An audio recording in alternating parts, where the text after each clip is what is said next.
Buenas tardes, compañeros. Muchas gracias por acompañarnos a una sesión más del Seminario de Estudiantes. En esta ocasión tengo el placer de presentar a Román Zúñiga Macías.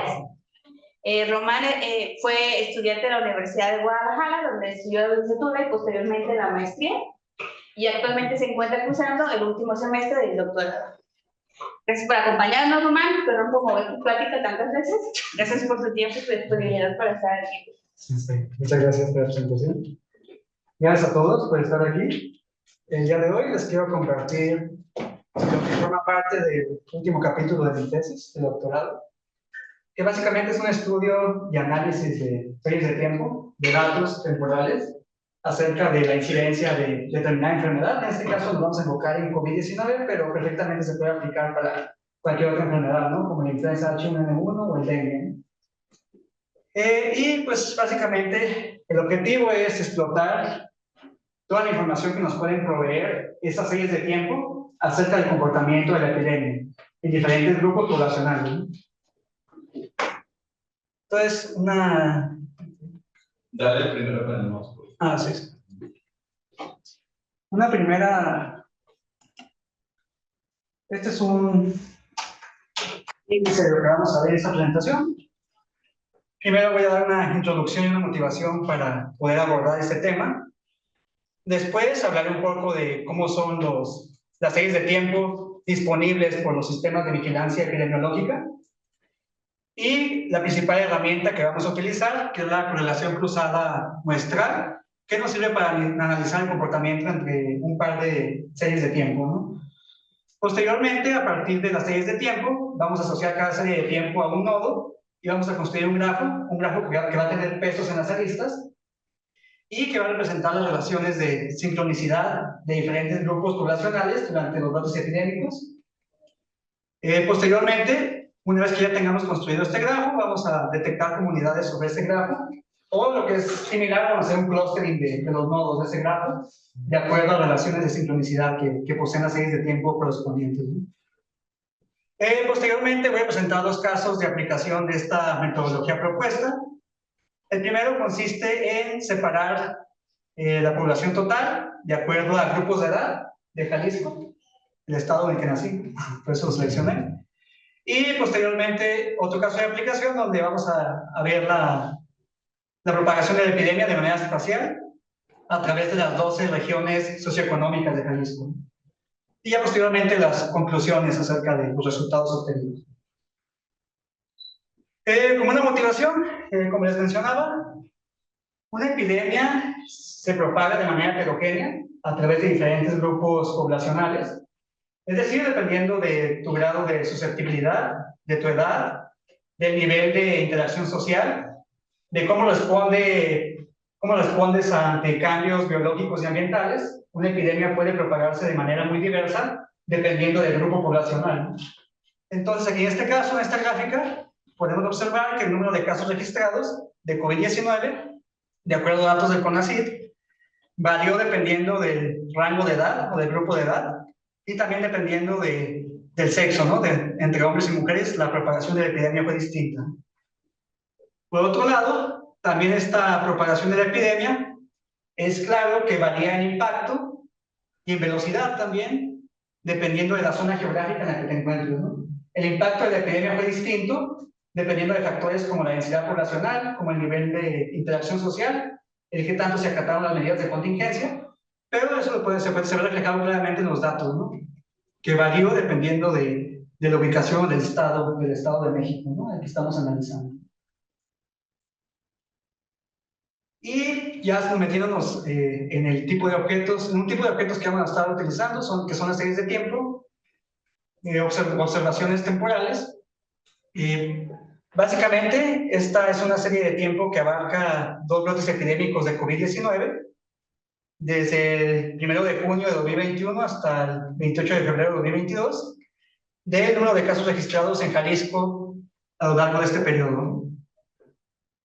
Pero algo que pasa es que regularmente solamente nos fijamos en la serie de tiempo inicial, ¿no? La serie de tiempo original, ¿no? Que contabiliza el total de casos registrados, pero no hacemos la división de acuerdo a diferentes grupos poblacionales.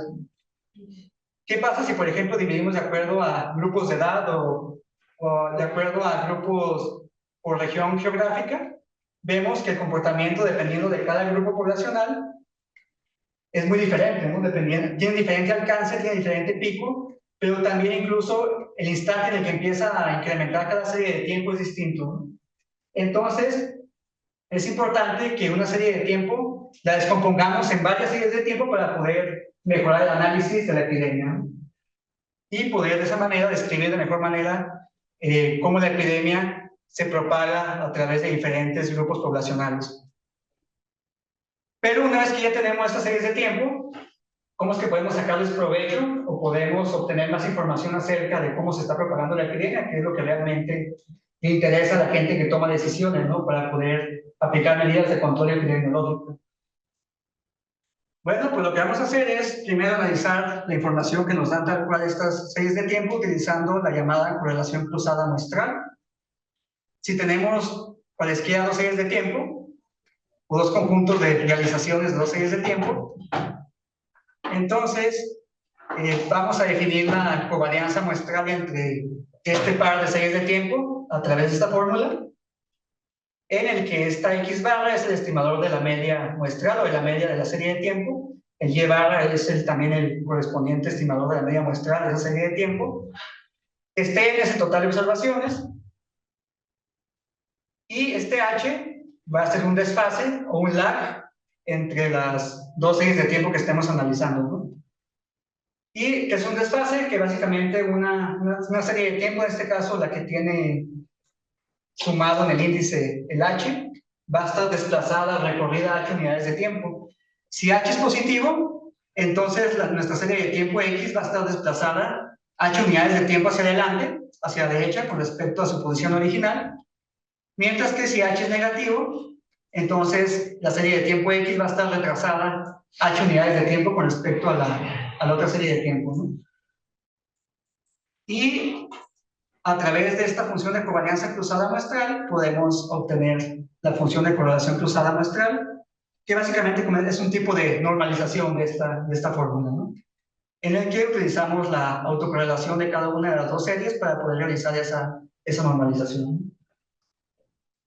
Y ya de manera más específica, ¿cómo es que funciona la correlación cruzada muestral?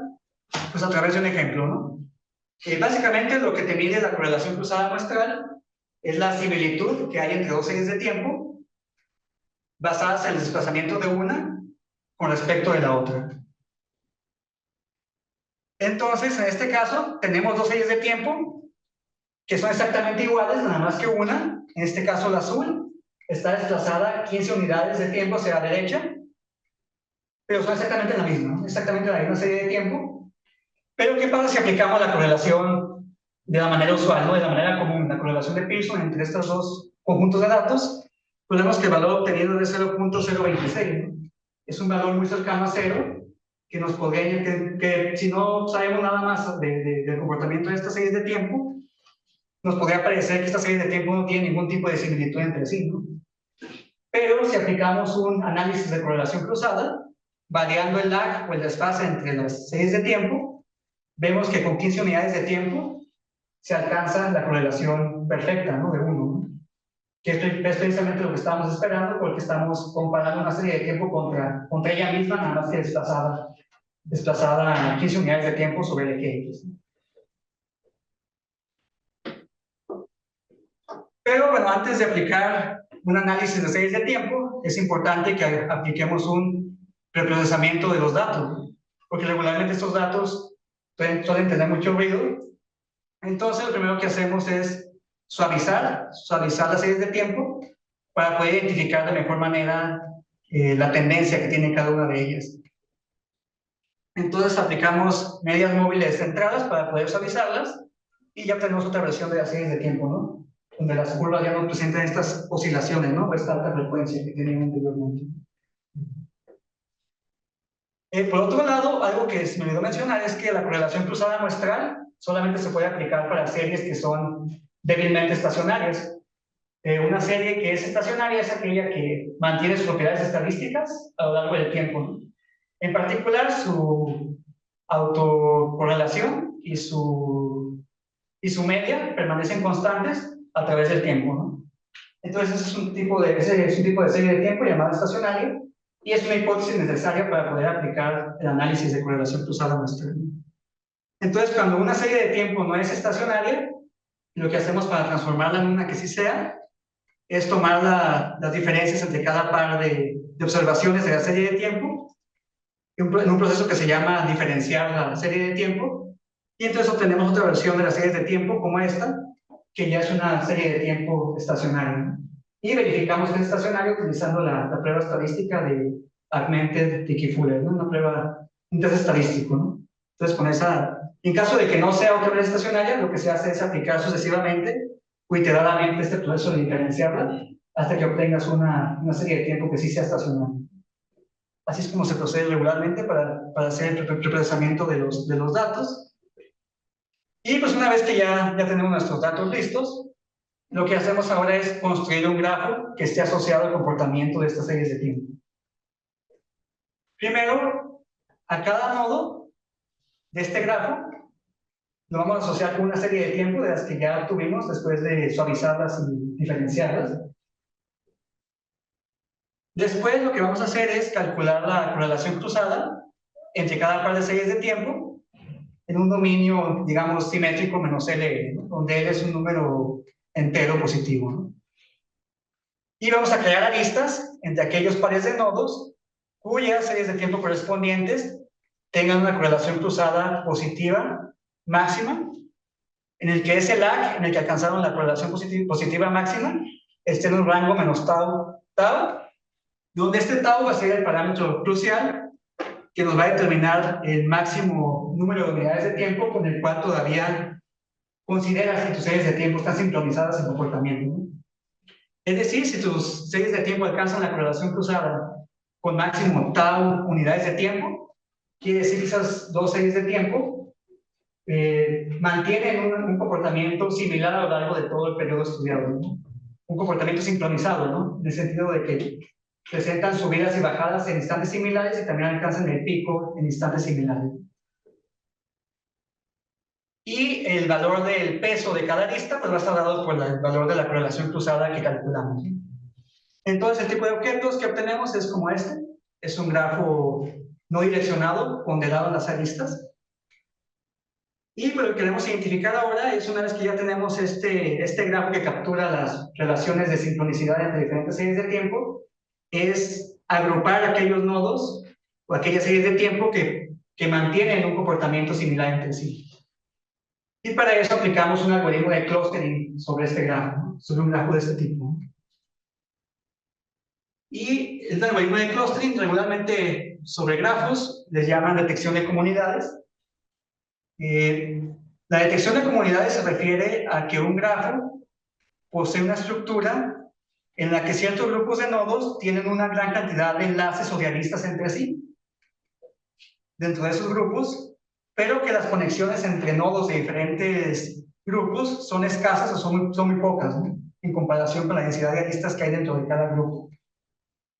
Y esto es más evidente en los grafos ponderados, porque además las aristas de nodos que pertenecen al mismo grupo tienen un peso mucho más alto, que aquí está reflejado en el grosor de las aristas, ¿no?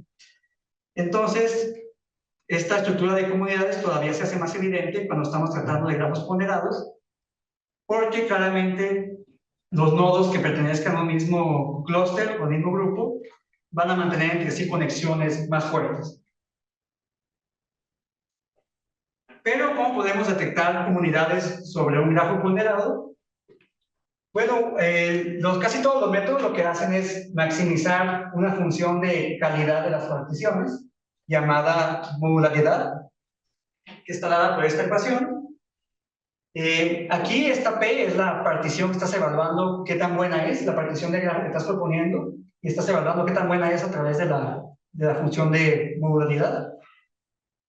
El W es la matriz de pesos de tu grafo, de las aristas de tu grafo. Esta M es el total de pesos de las aristas de tu grafo. Este KI es el grado ponderado de tu nodo I, igual análogo para el nodo J. Y esta delta es una función llamada, es la función delta de Kronecker, que va a ser igual a 1 si los nodos I y J pertenecen a la misma comunidad y va a ser 0 en caso de que no pertenezcan a la misma comunidad. Entonces, a través de esta expresión podemos evaluar qué tan buena es la partición P de tu grafo, ¿no? Entonces, por eso el objetivo de los algoritmos de detección de comunidades es maximizar esta función, ¿no? Que tiene un rango de -1,5 a 1. Entonces, entre más cercano sea el valor de esta función a 1, quiere decir que la partición obtenida del grafo es mejor. Y pues a través de la expresión mostrada ante corchetes podemos construir una matriz llamada matriz de modularidad, que componente a componente está dada por esta expresión de aquí. Y básicamente esta matriz de modularidad lo que captura es localmente qué tan bien conectado está cada nodo con sus vecinos. Entonces esta matriz también te aporta información de las conexiones locales de cada uno de los nodos de tu grafo. Y pues puedes expandir esta definición de la matriz de modularidad para cada subgrafo o para cada comunidad de tu grafo, utilizando esta expresión, ¿no? Se puede generalizar esta definición para cada subgrafo de tu grafo. Y un algoritmo que aprovecha la información que te provee esta matriz de modularidad es la generalización del algoritmo de Newman, que se basa en el espectro, en la información que nos brinda el espectro de esta matriz acerca de la conectividad que tiene tu grafo para poder partirlo en diferentes grupos. Entonces, la manera en que funciona este algoritmo, que vamos a llamarle GENA, es a través del siguiente esquema. Inicialmente tenemos nuestro grafo original. Si el eigenvalor líder de tu matriz de modularidad es positivo, entonces te dice que es factible partir tu grafo inicial en dos subgrafos o en dos partes. Posteriormente, ahora calculamos la matriz de modularidad asociada a cada uno de estos subgrafos y también obtenemos su eigenvalor líder, ¿no? Si ese eigenvalor líder es igual a 0, nos dice que esta comunidad ya es indivisible. Por lo tanto, la agregamos a la salida de nuestro algoritmo. Entonces, si aplicamos de manera iterativa este proceso, entonces vemos que cuando es positivo el eigenvalor líder asociado a la matriz de modularidad de este subgrafo, nos dice que es viable hacer una bipartición del subgrafo que estás evaluando. Y una vez que ya todos los subgrafos que obtuviste ya son indivisibles, entonces ya termina tu algoritmo y obtienes que la partición de tu grafo buscada pues es esta. En este caso, compuesta por las comunidades que están en color negro. Pero algo importante del por qué seleccionamos este algoritmo es que no solo nos da una partición del grafo evaluado, sino que también la magnitud de las entradas del eigenvector líder nos da información del nivel de pertenencia que tienen esos nodos a la comunidad a la que fueron asignados. Entonces, en este caso, entre más grande sea la magnitud del nodo en la entrada que le corresponde en el eigenvector líder, que es el eigenvector correspondiente al eigenvalor líder, entonces el nivel de pertenencia de ese nodo va a ser más grande hacia la comunidad a la que fue asignado. Entonces es por esto que utilizamos este algoritmo espectral en lugar de varios algoritmos famosos, ¿no? Como el de Dubé y el Combo, que son varios que se utilizan popularmente, ¿no? Porque eso no nos dice nada acerca del nivel de pertenencia de los nodos, ¿no? Aunque son muy buenos para redes muy grandes, pero en este caso no necesitamos redes muy grandes, van a ser redes, son redes pequeñas que obtenemos, entonces por eso este algoritmo es más ideal para este caso. Y como les mencionaba, pues la magnitud de cada entrada está asociada al nivel de pertenencia de cada nodo. Entonces esa magnitud la podemos normalizar de esta manera y podemos obtener un nivel de pertenencia de cada nodo a su respectiva comunidad. Y pues esto nos permite capturar la heterogeneidad que hay dentro de cada comunidad. Es decir, no solo saber qué nodos van con cuáles, sino además cuáles nodos son los nodos principales dentro de cada comunidad, ¿no? Cuáles son los nodos dominantes o los nodos más importantes dentro de cada comunidad. Y como lo mencionaba, pues esta es una ventaja sobre los otros algoritmos populares de detección de comunidades. Y pues bueno, a grandes rasgos, esta es la metodología que vamos a estar usando. Primero tenemos nuestras series de tiempo, las asociamos con un grafo ponderado. En ese grafo ponderado aplicamos un clustering y entonces obtenemos grupos de nodos cuyas series de tiempo están sincronizadas a través del tiempo, ¿no? Y esta metodología la vamos a aplicar a dos casos, como les mencionaba. primero a series de tiempo de grupos por edad en Jalisco. Y para poder aplicarla en este caso, lo que vamos a hacer es tomar un dominio de menos 7 a 7, el parámetro L que les había mencionado anteriormente, que te define el dominio de exploración de tu método. Vamos a tomar como 7 porque queremos explorar el desfase de la serie de tiempo con un máximo de 7 días o de una semana, ¿no? En ambas direcciones, ¿no? Cuando es negativo hay que recordar que es en dirección contraria, ¿no? Que estamos poniendo estamos poniendo la otra serie de tiempo al principio en lugar de... Estamos invirtiendo el orden de las series de tiempo, ¿no? Para el análisis.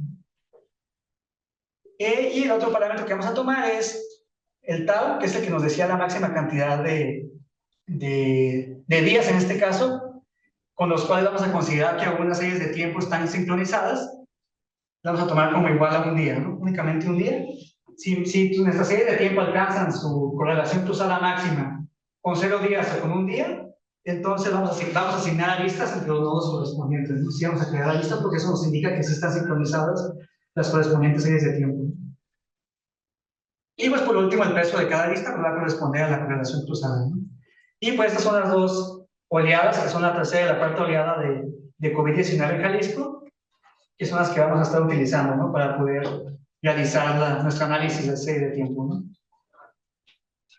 Pero aquí surge una pregunta, ¿no? Es una pregunta importante porque tenemos nuestras series de tiempo, digamos, en primera instancia tenemos nuestras series de tiempo por cada año de edad.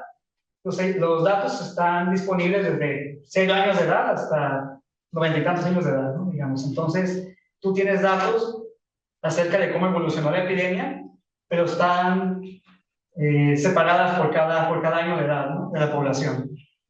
Entonces, pues no es eficiente que consideremos, por ejemplo, 90 grupos de edad, considerando cada año de edad, ¿no? Por ejemplo, considerando todas las personas que tienen 0 años de edad, todas las personas que tienen 1 año de edad, 2 años de edad, 3 años de edad. Lo más conveniente también es proponer una partición inicial de rangos de edad para poder utilizar una cantidad distinta de series de tiempo y no todas las que te daría así consideradas de manera aislada cada una de las edades, ¿no? Entonces, lo que hicimos es partir nuestra población total de Jalisco en cada grupo de edad con un número de habitantes similar y aplicamos todo nuestro análisis, toda nuestra metodología de análisis de las series de tiempo y vimos con cuál se obtenía la partición con la máxima modularidad, es decir, con cuál se obtuvo la mejor partición, y encontramos que con 8 grupos de edad se alcanzó la mejor partición de estos grupos de edad. Que ya de manera desglosada, estos 8 grupos de edad que maximizaron la modularidad están dados por estos rangos de edad. Y el grafo de sincronicidad correspondiente es este de aquí. Vemos que cada uno de los nodos está asociado con uno de los grupos de edad. Y vemos que todas las correlaciones obtenidas son bastante altas, ¿no? Si por acaso hay algunas de 0.75, pero la mayoría tienen valores superiores a 0.9. Entonces, ¿qué nos indica este valor de cada arista? Nos indica el grado de sincronicidad entre los grupos correspondientes de edad, ¿no? En este caso, por ejemplo, esto nos dice que los grupos 5 y 6 tienen un nivel de sincronización bastante alto, porque es bastante cercano al 1, de hecho. Entonces, quiere decir que estos grupos estuvieran infectando al mismo tiempo. El grupo 5 y 6 estuvieron infectados al mismo tiempo, igual que 5 y 4, 4 y 3, etc. Así con cada par de ellos. Pero algo importante también a destacar es que si observamos con detenimiento este grafo, vemos que posee una estructura clara en 2 comunidades. Si nos pidieran que, sin utilizar un algoritmo, propusiéramos una separación de este grafo en 2 partes, de manera natural podríamos proponer que una comunidad estuviera compuesta por estos 3 nodos de abajo y otra comunidad estuviera compuesta por todos estos nodos en azul, ¿no? Entonces, esto es como un resultado bastante bonito que a través de esta metodología se puede obtener un grafo con una clara estructura de comunidades utilizando nada más las relaciones de sincronicidad. Pero, ¿qué pasa en términos de las series de tiempo? Bueno, primero a nivel de pertenencia, que es lo que habíamos dicho que también es una herramienta que nos brinda este análisis. Si fijan, todos los grupos en azul, todos los grupos de edad correspondientes a la comunidad azul, tienen un nivel de pertenencia bastante similar. Es decir, que no hay ningún nodo que sea dominante dentro de este grupo, sino que todos tienen un comportamiento bastante parecido dentro de esta comunidad. Mientras que en la otra comunidad, en la comunidad naranja, si hay un grupo, que es de hecho ese grupo de los más viejos, de los de 60 años o más, 59 años o más, que sí tiene un comportamiento diferente o bastante marcado, o que notablemente es distinto al de los grupos más jóvenes, ¿no? Que son estos dos, ¿no? Que eran de 0 a 12 años, si no me equivoco. De 0 a 13 años, ¿no? Si incluimos estos dos grupos, abarcan todos los habitantes de 0 a 13 años. Vemos que el algoritmo sí es capaz de detectar que a pesar de que fueron asignados a la misma comunidad, el comportamiento de estos grupos sí difiere durante la epidemia. Mientras que estos de acá sí es más similar, ¿no? El de los grupos, digamos, que son más económicamente activos, o que son grupos más intermedios, que van desde 14 a 59 años de edad. Pero bueno, también esta misma agrupación, que la vimos en términos de grafo, la podemos ver en términos de las series de tiempo. Entonces, todas las series de tiempo correspondientes a los grupos intermedios están de color azul, mientras que todas las demás están de color naranja. Sí, para poder analizar de manera más clara el comportamiento de estas series de tiempo, lo que podemos hacer es normalizarlas. Para normalizarlas, dividimos cada observación entre el total de infectados durante todo el periodo, y entonces obtenemos series de tiempo que están en rangos más comparables, y que también hace más evidente la sincronicidad de las series de tiempo correspondientes. Podemos observar que todas las series de tiempo azules empiezan a incrementar en un momento similar y anticipan el comportamiento de las series de naranja. También incluso que el pico de las series de tiempo azules se alcanza antes que las series de tiempo naranja. Una vez que ya lo normalizamos. Y el siguiente paso es, una vez que ya encontramos estas series de tiempo agrupadas de acuerdo a sincronicidad, es ahora investigar una posible causalidad entre los diferentes grupos de edad que están involucrados. Aquí ya generamos una única serie de tiempo por cada comunidad. Todas las series de tiempo que están en azul, las sumamos y obtenemos una única serie de tiempo. Aplicamos lo mismo para el caso de las series de tiempo naranjas. Entonces ahora únicamente tenemos una serie de tiempo por cada una de las dos comunidades encontradas. Y aquí observamos también nuevamente que el comportamiento de la serie de tiempo en azul anticipa el comportamiento de la serie de tiempo en naranja. Y esto lo podemos validar si aplicamos la prueba estadística de Granger, la cual te dice que si puedes predecir el comportamiento de una serie de tiempo a partir del comportamiento de otra serie de tiempo, entonces existe una relación causal entre ellas. Es un tipo de relación causal específica entre ellas, que se llama relación de causalidad de Granger.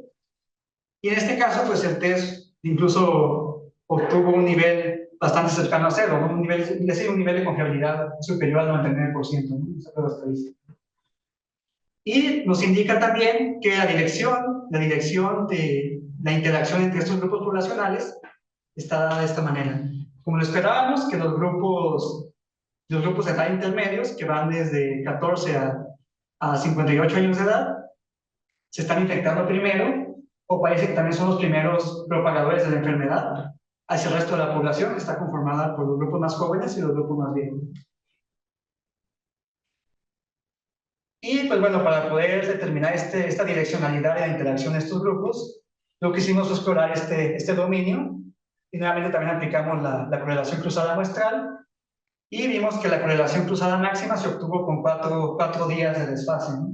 Entonces que en alrededor de 4 días se están infectando primero los grupos de edad pertenecientes a la comunidad azul con respecto a la comunidad naranja. Y pues otra cosa a resaltar es que pues esta información es bastante valiosa, ¿no? También independientemente de si hay una relación causal, que básicamente siempre durante una epidemia hay una relación causal inherente, ¿no?, al fenómeno. Siempre durante una epidemia, debido a la interacción social, va a existir relación causal entre los diferentes grupos poblacionales. la epidemia tiene una dirección, entonces está esparciendo de ciertos grupos a otros. Y como lo mencionaba, pues depende de diferentes factores. Pero esta información, independientemente de la causalidad, también es importante o es útil para los tomadores de decisiones porque le está diciendo la epidemia a qué grupo le está afectando primero. Y básicamente, si tú puedes aplicar control sobre los grupos en los que están siendo afectados primero, vas a evitar en gran medida la propagación de la epidemia hacia el resto de la población. Porque estás evitando que esa epidemia se propague de manera rápida hacia el resto de la población, porque tienes un margen, digamos, de 4 días en el que puedes actuar, digamos, o un margen en el que todavía puedes tomar acciones relevantes, ¿no?, respecto al control de la epidemia. Y nos podemos aplicar la misma metodología, pero ahora tomaremos grupos poblacionales de acuerdo a la región geográfica. Entonces, el gobierno del estado de Jalisco, ya desde el año 2015, de hecho, reformó estas regiones geográficas en las que está dividido el estado, de acuerdo a diferentes factores, como factores sociales, económicos, históricos, de presencia de cuencas hidrológicas, de factores naturales, y estableció estas 12 regiones socioeconómicas de acuerdo a esos tipos de factores socioeconómicos. Entonces, lo que podemos hacer ahora es, en lugar de dividir la serie de tiempo inicial de acuerdo a grupos de edad, la podemos dividir de acuerdo al lugar de residencia, ¿no? El lugar de residencia dentro de cada una de estas 12 regiones socioeconómicas. Entonces, lo que hacemos, ahora dividimos nuestra serie de tiempo inicial en 12 series de tiempo iniciales, de acuerdo a las regiones socioeconómicas en las que residen los habitantes. Ahora, en lugar de explorarlo nada más en una semana, teníamos, de hecho aquí es menos 14, 14, en lugar de explorarlo de menos 7 a 7, que era con un máximo de desfase de 7 días, ahora lo exploramos con un máximo de 2 semanas, porque al ser una propagación espacial, la propagación espacial necesita más tiempo para que se lleve a cabo. Cuando tenemos interacciones entre diferentes grupos de edad, la interacción es más inmediata o es viable porque tú día a día interaccionas con personas de diferentes edades, ¿no? O es más probable que puedas interactuar con personas de diferentes edades, ¿no? Pero cuando estamos hablando de diferentes regiones geográficas, esa interacción puede tomar más tiempo porque no es obvio o no es tampoco inmediato que una persona a través de movilidad poblacional pueda pasar en una semana, digamos, a cualquiera de las otras 11 regiones económicas que hay en el estado, ¿no? Entonces, por eso es que contemplamos un intervalo de tiempo más grande en este caso, porque estamos tomando en cuenta que las interacciones pueden tomar más tiempo, ¿no?, en llevarse a cabo. Y también en el caso anterior teníamos que nuestro tau valía un día, es decir, que con máximo un día de desfase, podríamos considerar que las series de tiempo correspondientes estaban sincronizadas, pero en este caso no es tampoco evidente que, como las interacciones tampoco son inmediatas, no es evidente que tengamos que tomar tau igual a 1, ¿no? Así que estuvimos variando el parámetro tau desde 0 hasta 7, pero igual también nos alejó que era igual a 1, pero ya menos con un análisis más sofisticado, ¿no?, más robusto, ¿no?, que respalde esta decisión, ¿no?, de por qué tomar tau igual a 1, ¿no?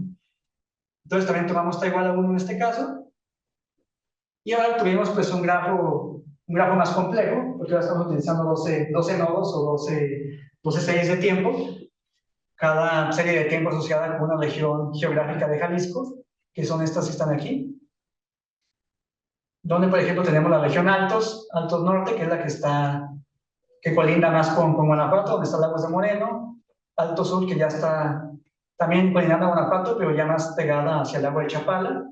También la Ciénega, que es ya la que involucra todos los municipios que están alrededor del lago de Chapala. Y pues la otra región a resaltar es la región centro, ¿no?, donde está la zona metropolitana de Guadalajara, que son los municipios que están más densamente poblados, ¿no?, donde está Zapopan, Tonalá, Tlaquepaque, Guadalajara. Y la otra también es la costa sierra occidental, que es donde se localiza Puerto Vallarta, que es colinda con Nayarit, y es una región geográfica bastante turística. Y este fue el grafo de sincronicidad correspondiente. En este caso, también algo importante notar es que las correlaciones vemos que son bastante bajas, ¿no?, en comparación con las que habíamos obtenido en el caso del grafo de sincronicidad por edad, ¿no? Pero aún así, de acuerdo al intervalo de confianza de la significancia de las correlaciones, estas correlaciones siguen siendo significativas de acuerdo a la longitud de las series de tiempo que estamos manejando, ¿no? Entonces son más bajas, pero aún siguen siendo significativas, ¿no? Aunque son menos significativas que las que habíamos obtenido en el caso de los grupos por edades. Y en términos de las series de tiempo, estos son los resultados que obtenemos. Aquí es más difícil distinguir también qué series de tiempos empiezan a incrementar primero o alcanzan el pico de manera prematura con respecto a las demás. Pero ya si aplicamos el análisis más detallado, sí podemos obtener el grafo correspondiente de direccionalidad de las interacciones entre estas regiones geográficas.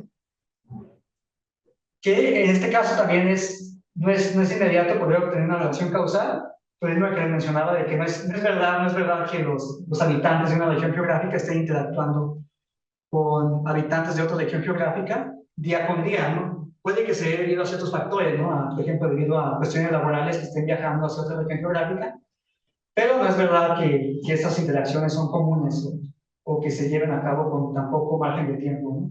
Pero lo que sí nos puede decir es cómo se fue propagando la epidemia a través del Estado, ¿no? A qué regiones geográficas afectó primero la epidemia y a cuáles afectó al último, ¿no? Para poder darnos una noción de cómo fue la propagación espaciotemporal de la epidemia de COVID-19 durante esta oleada de COVID-19.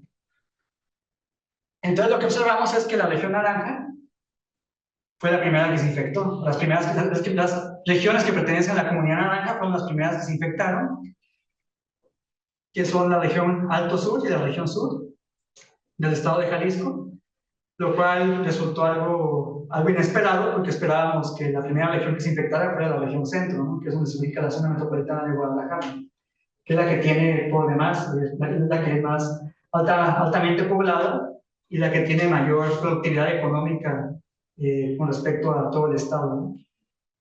Pero no fue así. Entonces parece que la influencia externa y los estados colindantes jugó un papel bastante importante dentro de la propagación de la epidemia o de cómo se originó esta propagación de la epidemia dentro del estado de Jalisco. Es decir, que aquí está el estado de Guanajuato.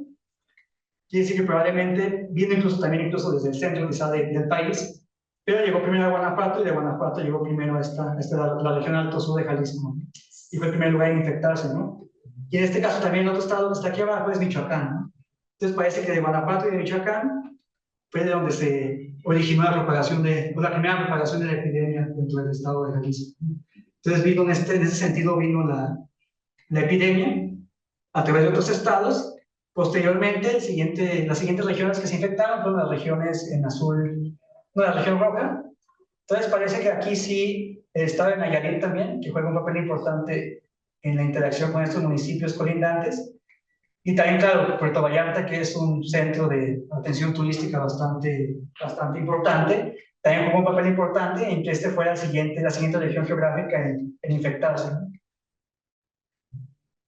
Y entonces las primeras que se infectaron fueron estas dos regiones, posteriormente esta, y ahora sí, después de que la epidemia llegó a estas regiones geográficas, pues se expandió a estas regiones en azul celeste, donde ahora sí se ubica la zona metropolitana de Guadalajara, se ubica la región Ciénega, y acá también la región Sierra de Amula, ¿no?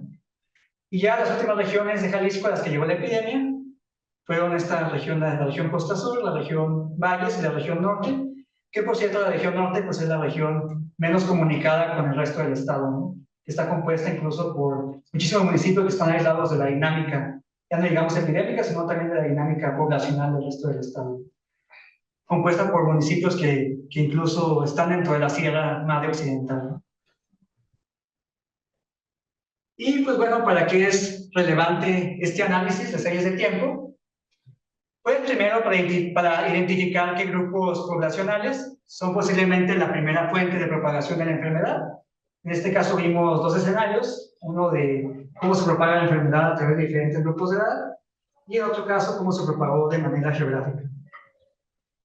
En segundo, pues para automatizar la división de la población total en grupos poblacionales, pero que esté basada esa división de la población en datos reales y no meramente simplemente en tanteo o en grupos que se manejan como siempre, ¿no? Nada más por ciertos rangos que siempre se han estado estableciendo, pero no con un respaldo de información teórica, ¿no? Digamos, ¿no? Incluso para las campañas de vacunación, que incluso cómo se obtenían estos rangos de edad a veces no era tan caro, ¿no? O simplemente lo hacían de 5 años en 5 años o 10 años en 10 años, ¿no? Pero no de una manera más respaldada por información que ellos mismos tenían a través de sus sistemas de vigilancia epidemiológica. También para establecer cuán similar es el comportamiento entre las series de tiempo de diferentes grupos poblacionales que pertenecen a una misma comunidad. Esto lo podemos hacer a partir del nivel de pertenencia que propusimos dentro de cada comunidad. Y por último, y creo que la más importante, es para detectar cuáles grupos poblacionales se infectan primero y que se convierten en la primera fuente de infección de la enfermedad para otros grupos. Y de esta manera podemos aplicar medidas de control pertinentes. Por ejemplo, si se trata de vacunación, pues tratarías de vacunar primero a aquellas personas que están infectando primero, ¿no? Para poder causar mayor impacto en la mitigación de la epidemia. Y pues estas son las principales referencias para ese trabajo. Mayormente están compuestas por estudios de correlación cruzada aplicados a estudios epidemiológicos de COVID-19, y también hay algunos otros donde tratan de inferir causalidad en este tipo de redes ponderadas. Y pues esto sería todo por mi parte. Muchas gracias a todos por su atención.